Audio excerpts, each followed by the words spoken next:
নমস্কার বন্ধুরা, বাড়িতে এই গরমে সবাই তো দই করছো এবং খাচ্ছ, কিন্তু দই কোনদিন এরকম ক্রিমি দই কি পাচ্ছ বাড়িতে বা তৈরি হচ্ছে? না হলে আজই জেনে নাও এর সিক্রেট রেসিপিটা। এখানে আমি আমাদের বাড়ির গরুর দুধ নিয়েছি। আপনারা এখানে প্যাকেট দুধও ব্যবহার করতে পারেন। দুধটাকে এভাবে ফুটিয়ে ফুটিয়ে পুরু করে নিতে হবে। দেখুন এরকম মোটা সর আসবে, দিয়ে নামিয়ে ঠান্ডা করে নিতে হবে।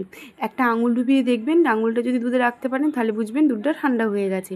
এরপর আলাদা করে যে সাজা পাতার জন্য যে দইটা রাখা হয়েছিল সেটা আমি চামচে গুলে নিয়েছি। দইয়ের সাজাটা কিন্তু খুবই মোলায়েমভাবে গুলতে হবে।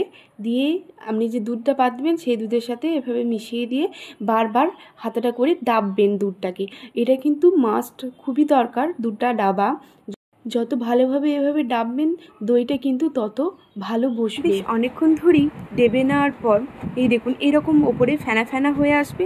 এমন সময় আমরা এটাকে ঢেকে রেখে দেব সারা রাত। তো ডাববেন দুধ তত কিন্তু ক্রিমি হবে দই। এখানে দই রেডি। এই দেখুন কতটা ক্রিমি আর কতটা সুন্দর খেতে হয়েছিল।